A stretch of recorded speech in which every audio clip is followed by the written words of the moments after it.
Hola estudiantes, espero que estén muy bien junto a sus familias, pasando esta situación compleja que estamos viviendo. Les cuento un poquito que estoy realizando algunas cápsulas, ¿ya?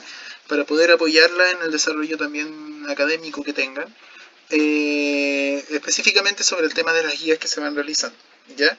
Eh, a través de su profesor jefe y a través de algunos links, ¿cierto? Voy a ir enviando estas cápsulas que son videos con audio. Específicamente esta va a hablar sobre los contenidos de la guía número 5 de historia de cuarto medio y el siguiente video o siguiente cápsula será sobre específicamente las actividades a realizar en esta guía. Esta guía en particular habla sobre un contenido esencial que es un recordatorio acerca de lo que es el Estado de Derecho y posteriormente específicamente se aboga en el tema de las constituciones políticas, ¿ya?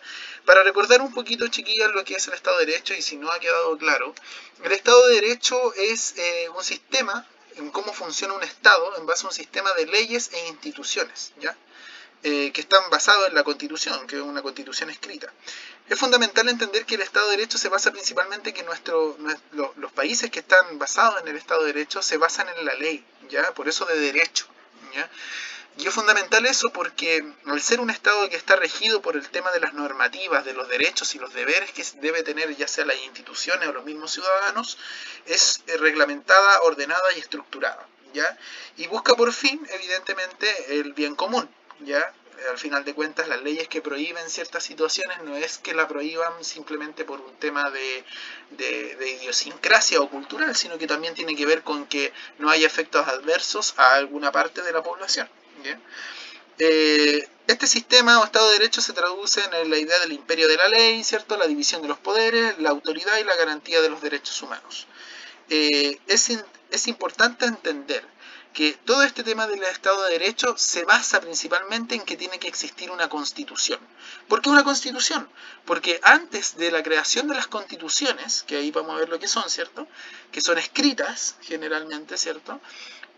La mayoría de las leyes eran a través de relatos orales. Por ejemplo, en la monarquía absoluta, que existían antes de la Revolución Francesa, por ejemplo, la mayoría de los reyes creaban sus leyes y las derogaban o las eliminaban a gusto, ¿ya?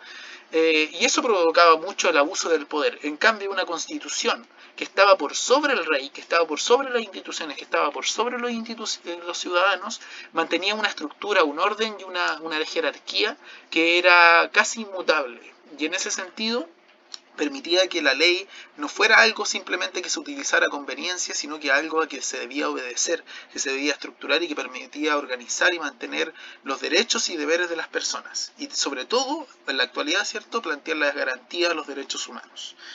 Eh, para esto es importante la existencia de constituciones. ¿Qué son las constituciones en el fondo? Las constituciones son las leyes fundamentales de un Estado o de una nación, ¿ya? Son normas o reglas escritas, ¿cierto? Generalmente en un texto, en un libro, como los que ven acá, ¿cierto? Eh, que busca ajustar las conductas de las personas de una comunidad determinada, ¿cierto? Dar los derechos y deberes que pueden cumplir las personas o las instituciones que forman parte de un Estado, ¿ya? Si no se cumplen, hay una sanción legal o social en base a eso, ¿ya? Eso es fundamental. Y la Constitución es considerada como la norma jurídica y legal más importante y de mayor rango en una sociedad. Es decir, no hay nada por sobre una Constitución, ¿ya? De hecho, si lo ven en la actualidad, cuando hay discusiones en el Parlamento, cuando hay discusiones acerca de una ley en particular, siempre las leyes que se discuten tienen que estar orientadas o coordinadas con la Constitución, porque de lo contrario, si no están coordinadas o no, o dicen algo contrario a lo que establece la Constitución, no pueden ser aprobadas, se consideran anticonstitucionales y se pueden eliminar de la votación, ¿ya? Por eso es tan importante la Constitución como estructura, ¿ya?, de un Estado. Además, en una Constitución sale, por ejemplo, todos los elementos que identifican a un Estado, por ejemplo, cuál es la nación del Estado, qué sistema político tiene, si es una república, una monarquía, qué instituciones van a formar parte de ese Estado, si va a haber una presidencia, si va a haber alcaldes, si va a haber congreso, si va a haber diputados, senadores, cómo va a ser la organización de los partidos políticos, cómo se va a organizar las votaciones. Todo eso sale en una constitución. Por eso es tan importante y porque no es fácil de modificar también. ¿Ya? Entonces, de alguna manera, todo eso la hace como un elemento estable para poder hacer una identificación del Estado. En resumen, hay algunos autores que han señalado incluso que las constituciones son como los carnets de identidad de los Estados de las naciones. ¿Ya? En base a eso, respecto a la historia de las constituciones, Chile tenía una historia constitucional bastante amplia, partiendo en el siglo XIX, desde los orígenes de Chile, ya 1818, 1811, etc. Cuando hablamos de reglamentos constitucionales, no es lo mismo que una constitución. Ya las constituciones son libros estables. Antes de 1833, que es la primera constitución estable y podríamos decir formal de la historia de Chile, antes existieron varios intentos de constituciones. Ya la constitución provisoria de 1818, el reglamento constitucional de 1814 o de 1812, 1811. Fueron distintos ensayos o pruebas, de hecho se considera este periodo como los ensayos constitucionales, en donde se practicó distintas formas de organizar el país a través de estos documentos. Pero muchas fallaron porque habían elementos que no se consideraban. Por ejemplo, les voy a dar un ejemplo. La Constitución moralista, ¿cierto?, de 1823 planteaba de que prácticamente debía haber un policía por hogar que vigilara las conductas morales o amorales de la gente. ¿Ya? Y obviamente ahí controlar la situación. Imposible de llevar a cabo esta política en la vida real. Por lo tanto, a pesar de su intención, ¿cierto?, de mantener una ética nacional, no funcionó. ¿Ya? Y no era practicable en el fondo. Por eso estas constituciones fueron fallando y evidentemente han habido cambios de constituciones. A pesar de que parezca difícil hacer cambios constitucionales, sí se pueden y se han hecho durante todo el tiempo. ¿Ya? Tenemos como oficiales la de Diego Portales de 1833, después en el siglo XX en 1925, fíjense que duró casi 100 años, ¿cierto? La constitución conservadora de 1833, fue reformada por en el gobierno de Arturo Alessandri Palma, y finalmente la que se produjo durante el gobierno militar, o el gobierno dictatorial de Pinochet, ¿cierto? De 1980, que es la que sigue vigente hasta el día de hoy, hasta la actualidad, ya que es esta azul, que está acá. Esta es la de 1833, 1925 y 1980. ¿Ya? ¿Qué es importante entender de las constituciones? Bueno, que tienen cambios, que han sido cambiadas, pero que también es muy difícil cambiarlas dentro de un sistema político, ya porque las mismas constituciones tienen dentro leyes que impiden que sean modificadas fácilmente. Obviamente, por una parte, para poder cuidar, ¿cierto?, las leyes fundamentales del Estado, pero también genera un problema cuando uno quiere reformar o estructurar una nueva carta fundamental, que sería una nueva constitución, ¿ya?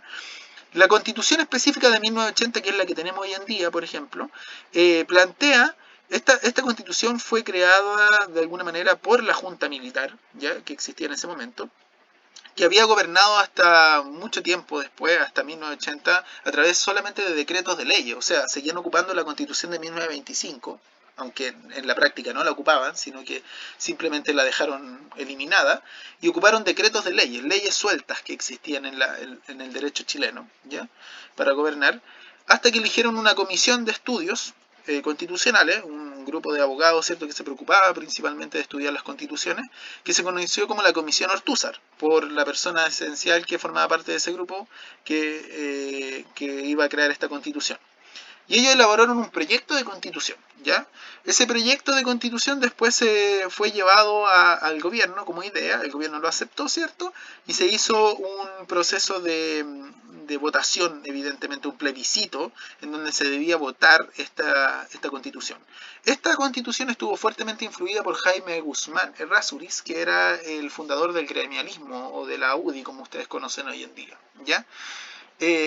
Y se redactó la constitución, evidentemente, y fue aprobada por el 67% de los votantes. Pero muchos han cuestionado la legitimidad de ese voto, ya porque en ese tiempo no habían registros electorales, ya, o sea, una persona podía incluso votar 3 veces, no había un control estricto de esa situación. No hubo debate, no se presentaron posturas a favor o en contra de la Constitución, como se puede hacer hoy en día, por ejemplo. Se habla de que hubo vulneración de los derechos individuales y censura respecto al tema de la votación, ¿cierto? Y por lo tanto muchos cuestionan que si realmente fue legítima esta Constitución. Pero finalmente se aprobó, ¿cierto? Y es la que tenemos actualmente. Eso es principalmente a nivel de contenidos, chiquillas.